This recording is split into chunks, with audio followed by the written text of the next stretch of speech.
Jeg hedder René Karpanthoff, og nogle af jer kender mig måske som forfatter til den her Danmarks historie, De stridbare danskere.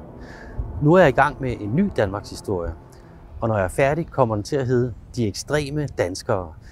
Hvis du godt kunne tænke dig at læse den bog, så håber jeg meget, at du vil støtte mig, så jeg kan gøre bogen færdig. Der er dejligt her i Nyhavn, og for mange er det jo også indbegrebet af dansk idyl og hygge. Men Danmarks historien har også en anden side. For eksempel var det lige her, at danske venstreorienterede for første gang byggede en barrikade, fordi de skulle slås med politiet. Barrikaden var ikke særlig effektiv, og politiet havde heste og sprang hurtigt henover og jo demonstranterne på flugt. Men barrikaden blev ved med at være en del af venstrefløjens måde at agere på. Nyhavn er også på andre måder en vigtig del af Danmarks historien. For herfra og fra Kvæsthusbroen og Toldboden lige her i nærheden, sejlede danske skibe ud i verden. De var i Marrakesh, de var i Nairobi, i Trankebar, i Singapore, i Shanghai, de var i Madrid, Berlin, Moskva og rundt omkring.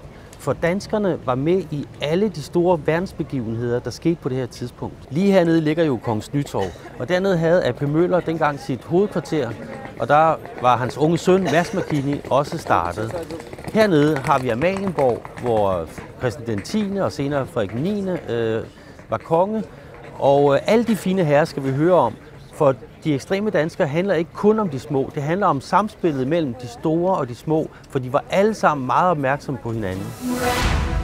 Lige her ved Storkespringvandet bag mig skete der noget mærkeligt en dag i 1920'erne. Her igennem strøget og forbi springvandet kom der 100 unge mænd marcherende. De havde alle sammen sorte satinskjorter, ridebukser, lange støvler og skrårem. Det var Danmarks første fascister. Nogle år senere i 1930'erne var der andre, der også tog skrårem og uniform på. Det var de unge socialdemokrater, de unge kommunister og så selvfølgelig de unge konservative. Jeg står her i H.C. Ørstedsparken ved siden af en satyr, og satyrerne var nogle frækker, der ham her, han drikker vin og er klar til fest. Og herude på Nørrevold og i parken her var der mange mænd for eksempel, der mødte andre mænd, de gerne ville kysse med. Ligesom at der var kvinder, der gerne ville kysse andre kvinder, og de gik på natklub og holdt en fest, hvis ikke politiet altså lukkede den her slags fester, for det blev regnet for noget forkert. I øvrigt så kunne man komme på anstalt, hvis man havde en forkert seksualitet. Andre kunne også komme på anstalt, hvis de blev betragtet for dovne eller af forskellige grunde mislykkede individer.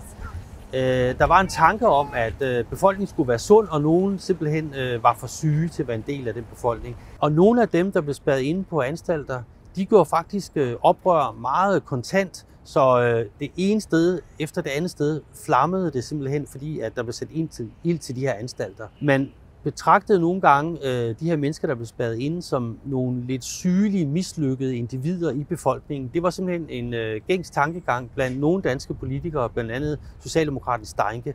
Den tankegang kørte man jo helt ud i ekstremerne nede i Nazi-Tyskland, og faktisk endte mange af de her indespærrede individer i Danmark, som havde været på anstalt, i de tyske koncentrationslejre. Så verden hang sammen, også på en frygtelig måde. Hvis det, du lige har hørt, lyder spændende, og du godt kunne tænke dig at læse hele bogen De ekstreme danskere, så håber jeg meget, du vil støtte mig, så jeg kan gøre bogen færdig.